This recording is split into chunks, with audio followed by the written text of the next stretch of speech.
नमस्कार, corporate central में आपका बहुत बहुत स्वागत है। मैं हूं संदीप ग्रोवर। इस शो में हम आपको कॉर्पोरेट जगत से जुड़ी दिन भर की बड़ी खबरों के बारे में बताते हैं और उन दमदार स्टॉक्स पर भी फोकस करते हैं जिनमें बड़ा एक्शन देखने को मिला। साथ ही शो के अंत में आपको उन ट्रिगर्स के बारे में भी बताएंगे जिन पर आपको नजर रखनी चाहिए। तो चलिए शुरुआत करते हैं कॉर्पोरेट से जुड़ी खबरों के साथ। पहली खबर, टाटा ग्रुप मंगलवार को 3 खबरों के चलते फोकस में रहा। पहली खबर यह है कि टाटा ग्रुप ने ईवी बैटरी में चाइना के एकाधिकार यानी मोनोपोली को तोड़ने का लक्ष्य तय किया है और इसके लिए ग्रुप की lowest possible cost per auto और एनर्जी सॉल्यूशंस के लिए बैटरी उत्पादन की योजना है। इतना ही नहीं, इस ग्रुप की कम एनर्जी खर्च और सस्ती लेबर के दम पर बैटरी का एक्सपोर्ट हब बनने की भी योजना है। टाटा सन्स ने इस बैटरी सेल मैन्युफैक्चरिंग के लिए 13,000 करोड़ रुपए के निवेश की घोषणा की है और ऑपरेटिंग खर्च कम रखने के लिए गुजरात सरकार के साथ प्लांट लगाने के लिए बातचीत भी चल रही है। दूसरी खबर यह है कि वित्त वर्ष 2026 तक टाटा मोटर्स की विदेशी सब्सिडरी जेएलआर की 3 अरब पाउंड का सालाना निवेश करने की योजना है। जेएलआर ने इन्वेस्टर प्रेजेंटेशन में इस योजना का खुलासा किया है जिसे स्टॉक एक्सचेंजों के साथ साझा किया गया है। इस योजना के तहत वित्त वर्ष 2030 तक जेएलआर की 30 अरब पाउंड से ज्यादा की बिक्री का लक्ष्य है और वित्त वर्ष 2024 में कंपनी 28 अरब पाउंड से ज्यादा बिक्री की उम्मीद लगाकर चल रही है। तीसरी खबर यह है कि टाटा ग्रुप के टॉप एग्जीक्यूटिव्स की सैलरी में इस साल 16 से 60% की बढ़ोतरी की गई है। इसमें ज्यादा ग्रोथ वाले कारोबार में ज्यादा बढ़ोतरी की गई है। दरअसल वित्त वर्ष 2023 में टाटा समूह ने रिकॉर्ड ग्रोथ दर्ज की है और ग्रुप की आय 97 अरब डॉलर पर रही है, जिस वजह से बड़े अधिकारियों की सैलरी में बंपर बढ़ोतरी की गई है। दूसरी खबर, metal and mining company Vedanta की सहयोगी कंपनी स्टरलाइट कॉपर ने तमिलनाडु की थुट्टुकुडी यूनिट में कामकाज दोबारा शुरू करने के लिए ईओआईस यानी बोलियां आमंत्रित की हैं। ये बोलियां प्लांट को दोबारा शुरू करने से जुड़ी गतिविधियों के लिए मंगवाई गई हैं। हालांकि ये बोलियां तब मंगवाई गई हैं जब कंपनी इस मामले में सुप्रीम कोर्ट के अंतिम फैसले का इंतजार कर रही है। 4 मई 2023 को सुप्रीम कोर्ट ने कंपनी को केवल मेंटेनेंस यानी रखरखाव से जुड़ा काम करने की अनुमति दी थी। इस मामले में अंतिम सुनवाई अगस्त 2023 में होने वाली है। आपको बता दें कि तमिलनाडु पोल्यूशन कंट्रोल बोर्ड यानी टीएनपीसीबी के ऑर्डर के बाद करीब 5 साल से ये प्लांट बंद पड़ा है।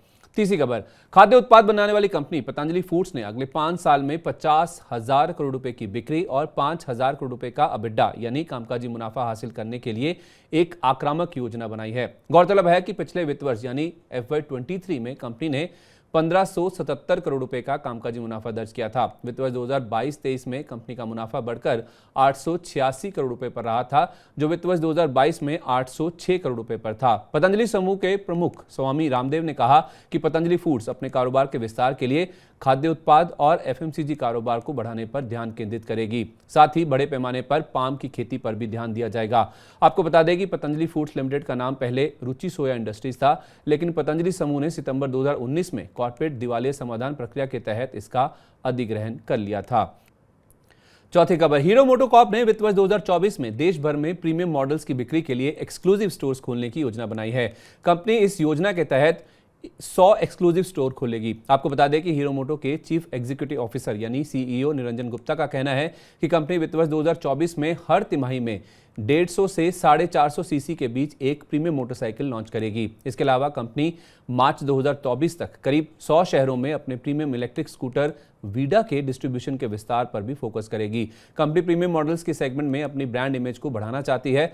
आपको बता दें कि वित्त वर्ष 2023 में हीरो मोटोकॉर्प की घरेलू बिक्री सालाना आधार पर 11.2% की बढ़ोतरी के साथ 51.6 लाख यूनिट पर रही थी।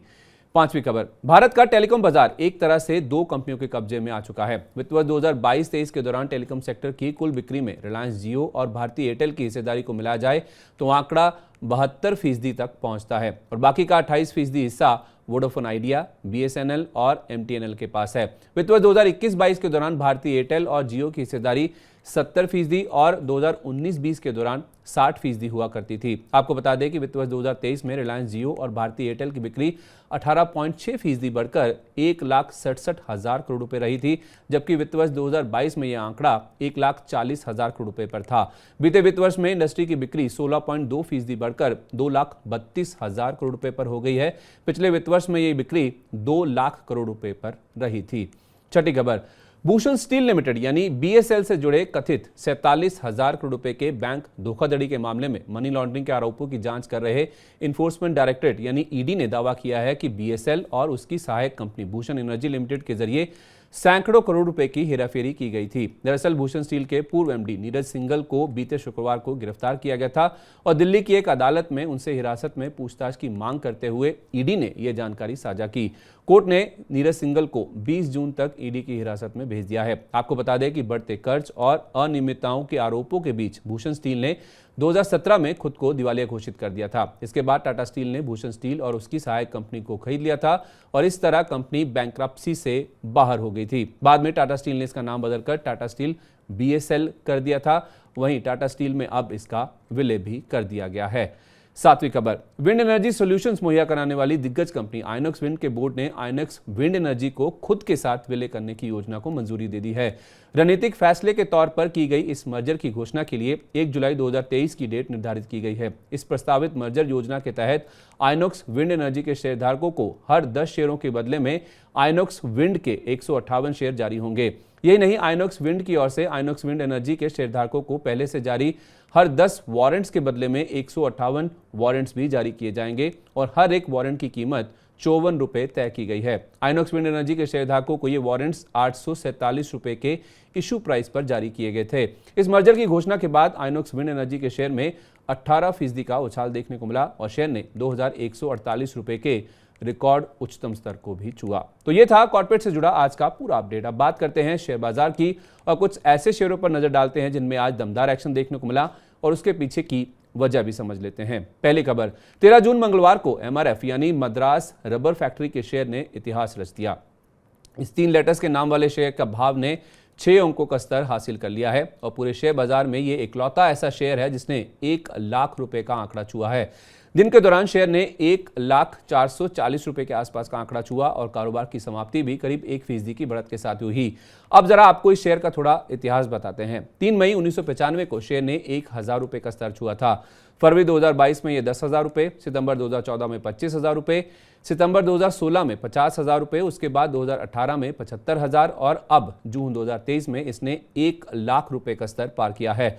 हालांकि 8 मई को भी इस शेयर ने FNO यानी वायदा बाजार में 1 लाख रुपए का आंकड़ा पार किया था, पर कैश सेगमेंट में यह पहली बार हुआ है कि किसी शेयर ने 6 अंकों का स्तर पार किया है। और अब इस शेयर की ऊंची कीमत की वजह भी जान लीजिए। दरअसल इस कंपनी ने अपने शेयर को कभी भी स्प्लिट नहीं किया यानी विभाजित नहीं किया है और बोनस की घोषणा भी नहीं की है। BSE पर मौजूद जानकारी के मुताबिक MRF ने 2000 से लेकर आज तक एक बार भी ना तो बोनस शेयर की घोषणा की है और ना ही स्टॉक स्प्लिट की। दूसरी खबर, मंगलवार को जी एंटरटेनमेंट के शेयर में इंट्राडे में 6.5% तक की गिरावट देखने को मिली। हालांकि क्लोजिंग अच्छी खासी रिकवरी के साथ 0.25% की गिरावट के साथ हुई। दरअसल जी एंटरटेनमेंट और सोनी पिक्चर्स के मर्जर के रास्ते में एक नई अड़चन आन खड़ी हो गई है। सोमवार 12 जून की शाम को मार्केट रेगुलेटर सेबी ने एक अंतरिम ऑर्डर पारित किया है जिसमें सेबी ने एसएल समूह के पूर्व चेयरमैन सुभाष चंद्रा और उनके बेटे पुनीत गोयनका पर किसी भी लिस्टेड कंपनी में मुख्य पदों पर नियुक्ति की रोक लगा दी है। सेबी की ओर से की गई जांच के बाद आए ऑर्डर में कहा गया कि जी एंटरटेनमेंट में मुख्य पदों पर रहते हुए निजी फायदे के लिए इन दोनों ने अपने पद का गलत इस्तेमाल किया और पैसों की हेराफेरी की। सेबी ने जी एंटरटेनमेंट को निर्देश दिया है कि इस आदेश को 7 दिन के अंदर कंपनी के बोर्ड के समक्ष रखा जाए। साथ ही सुभाष चंद्रा और पुनीत गोयनका को जवाब सौंपने के लिए 21 दिन का समय भी दिया गया है। एक्सपर्ट्स के मुताबिक सेबी के इस फैसले से जी सोनी मर्जर में देरी हो सकती है। सेबी ने अपने ऑर्डर में कहा कि सुभाष चंद्रा ने 4 सितंबर 2018 को ग्रुप की कुछ कंपनियों की ओर से येस बैंक से लिए गए लोन की एवज में लेटर ऑफ कंफर्ट यानी LOC जारी किया था। यही नहीं, सेबी ने जी की एनुअल रिपोर्ट में फंड्स मिलने से जुड़े मिस रिप्रेजेंटेशंस भी नोटिस किए हैं। सेबी ने कहा कि जी ने गलत जानकारी दी है कि कंपनी को सहयोगी एंटिटीज से फंड्स मिले हैं। तीसरी खबर, पॉलिसी बाजार की पेरेंट कंपनी PB फिनटेक के शेयर में मंगलवार 13 जून को 6% तक की तेजी देखने को मिली। इंट्राडे में शेयर ने 646 रुपए तक का उछाल देखने को मिला और क्लोजिंग भी 4% की बढ़त के साथ हुई। इस तेजी की वजह है कंपनी के एक अधिकारी का बयान। कंपनी के एक अधिकारी के मुताबिक PB फिनटेक को अगले 4 साल में मुनाफे में आने की उम्मीद है। आय में ग्रोथ के दम पर कंपनी की 4 साल में पहले से इकट्ठे हुए घाटे को खत्म करने की योजना है। हालांकि वित्त वर्ष 2023 में कंपनी के घाटे में कमी देखने को मिली थी। वित्त वर्ष 2023 में कंपनी का घाटा 833 करोड़ रुपए से घटकर 488 करोड़ रुपए पर रहा था, क्योंकि इस दौरान कंपनी की आय 1200 करोड़ रुपए से बढ़कर 1710 करोड़ रुपए पर रही थी। वित्त वर्ष 2024 में कंपनी को सालाना मुनाफा होने की उम्मीद है, जो वित्त वर्ष 2027 तक बढ़कर 1000 करोड़ रुपए तक हो सकता है और वित्त वर्ष 2028 तक सारे एक्यूमुलेटेड लॉसेस यानी इकट्ठे हुए घाटे खत्म होने यानी ब्रेक इवन होने की भी संभावना है। और इसके लिए 3 चीजों पर फोकस होगा। पहला, न्यू बिजनेस, दूसरा रिन्यूएबल रेवेन्यू और तीसरा फिक्स कॉस्ट को कम करना। चौथी खबर, निजी क्षेत्र के तीसरे सबसे बड़े बैंक एक्सिस बैंक ने मंगलवार 13 जून को लाइफ टाइम हाई यानी अब तक का रिकॉर्ड उच्चतम स्तर छुआ। इंट्राडे में शेयर ने 989 रुपए 70 पैसे का हाई बनाया, जिससे बैंक का मार्केट कैप 3 लाख करोड़ रुपए के पार निकल गया है। दरअसल चौथी तिमाही के नतीजे घोषित करने के बाद से शेयर में लगातार तेजी का रुझान है और जानकारों का मानना है कि आरबीआई की ओर से दरों में स्थिरता से बैंक को फायदा मिलेगा। बीते 1 महीने में शेयर करीब 8% और 1 साल में 50% से ज्यादा का रिटर्न दे चुका है। तकनीकी एक्सपर्ट्स के मुताबिक शेयर के लिए 950 रुपए का अहम सपोर्ट स्तर है और क्लोजिंग बेसिस पर 1000 रुपए का स्तर पार करने पर शेयर छोटी अवधि में 1020 रुपए और उसके बाद 1050 रुपए तक के स्तर को छू सकता है। पांचवी खबर, मंगलवार 13 जून को मैनकाइंड फार्मा का शेयर 3.5% की मजबूती के साथ बंद हुआ। दिन के दौरान शेयर ने 1544 रुपए 50 पैसे का उच्चतम स्तर छुआ, जो कि लिस्टिंग के बाद का उच्चतम स्तर है। दरअसल global investment bank JP Morgan ने शेयर पर ओवरवेट रेटिंग के साथ कवरेज की शुरुआत की है और लक्ष्य 1730 रुपए पर निर्धारित किया है। यह लक्ष्य 13 जून की क्लोजिंग से करीब 13% के प्रीमियम पर है, यानी जेपी मॉर्गन को मौजूदा स्तर से भी 13% से ज्यादा की अपसाइड नजर आ रही है शेयर में। जेपी मॉर्गन के मुताबिक ये कंपनी मजबूत वॉल्यूम ग्रोथ के चलते सबसे तेजी से ग्रो करने वाली घरेलू कंपनियों में से एक है। जेपी मॉर्गन ने भरोसा जताया है कि मैनकाइंड फार्मा के मार्केट शेयर में बढ़ोतरी का सिलसिला आगे भी जारी रहेगा। यही नहीं, कंपनी का प्रोडक्ट पोर्टफोलियो मजबूत है, डिस्ट्रीब्यूशन नेटवर्क काफी बड़ा है और ब्रांड्स बिल्ड करने की भी कंपनी के पास क्षमता है।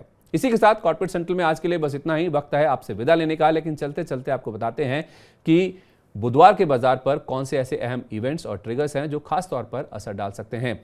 13 जून की जहां तक बात है तो ग्लोबल ट्रिगर्स में यूएस के मई महीने के सीपीआई महंगाई के आंकड़े जारी हुए हैं यूएस के मार्केट्स पर, और बाद में बुधवार को इंडियन मार्केट्स पर उसका कैसा असर होता है वो देखना काफी अहम होगा। 14 जून की जहां तक बात है तो भारत के मई महीने के थोक महंगाई यानी डब्ल्यूपीआई महंगाई के आंकड़े जारी होंगे। सीपीआई महंगाई में तो कमी देखने को मिली थी, डब्ल्यूपीआई महंगाई में कैसा रुझान देखने को मिलता है इस पर बाजार का खासतौर पर ध्यान रहेगा। लेकिन उसके साथ साथ क्योंकि बुधवार का दिन है तो आमतौर पर हम देखते हैं कि कैबिनेट और सीसीए इन दोनों की बैठक होती है। क्या अहम फैसले लिए जाते हैं इन दोनों बैठकों में, उसके ऊपर बाजार खासतौर पर फोकस करेगा। एलआईसी का स्टॉक भी फोकस में रहेगा, क्योंकि 14 से लेकर 30 जून तक एलआईसी के इन्वेस्टर्स की मीटिंग होने वाली है, तो उसमें क्या निकल के सामने आता है इस पर भी बाजार की नजर रहेगी। इसके अलावा लॉयड स्टील, इसका स्टॉक भी फोकस में रहेगा। इनकी बोर्ड बैठक है जिसमें पूंजी जुटाने के ऊपर यानी फंड्स जुटाने के ऊपर बोर्ड विचार करता हुआ नजर आएगा। साथ ही कुछ स्टॉक्स ऐसे भी हैं जो कि एक्स डिविडेंड ट्रेड करेंगे, जिसमें कैनरा बैंक है। 12 रुपए का डिविडेंड इन्होंने घोषित किया था, तो उसका जो एडजस्टमेंट है वो बुधवार के दिन में देखने को मिलेगा। टाटा केमिकल ने 17.5 रुपए प्रति शेयर का फाइनल डिविडेंड अनाउंस किया था, उसकी भी एक्स डेट बुधवार को ही है, तो उसका एडजस्टमेंट टाटा केमिकल के स्टॉक में देखने को मिलेगा। और उदयपुर सीमेंट ने जो राइट्स इशू की घोषणा की थी उसकी एक्स डेट भी बुधवार को ही है, तो उसका भी इंपैक्ट कहीं ना कहीं उदयपुर सीमेंट के स्टॉक में देखने को मिलेगा। ग्लोबल ट्रिगर्स की जहां तक बात है तो 13 तारीख को जो फेड की बैठक शुरू हुई है उसका फैसला आएगा, शाम को ही फैसला आएगा, यानी कि जब भारतीय बाजार बंद हो जाएंगे तब ये फैसला सामने आएगा, जिसका असर 15 जून को भारतीय बाजारों में देखने को मिलेगा। 70% जानकार लगभग ऐसे हैं जो मानते हैं कि इस बार फेड की ओर से दरों में कोई भी बढ़ोतरी नहीं की जाएगी। 14 जून को ही यूएस के पीपीआई के जो आंकड़े हैं वो भी जारी होते हुए नजर आएंगे। ग्लोबल ट्रिगर्स में अगर आप देखें तो यूरोप और यूके के अप्रैल महीने के आईआईपी के आंकड़े भी जारी होंगे, इस पर भी ग्लोबल मार्केट्स की खास तौर पर नजर रहेगी। इसी के साथ कॉर्पोरेट सेंट्रल में आज के लिए बस इतना ही। उम्मीद है आपको कॉर्पोरेट सेंट्रल का आज का एपिसोड पसंद आया होगा और इससे आपको कॉर्पोरेट जगत के साथ साथ दमदार एक्शन वाले शेयरों के बारे में भी पता चल गया होगा। तो बुधवार 14 जून को आपके साथ फिर से इसी समय मुलाकात होगी नई खबरों के साथ, कॉर्पोरेट से जुड़े नए अपडेट्स के साथ। तब तक आप देखते रहिए मनी 9। नमस्कार, शुभ रात्रि।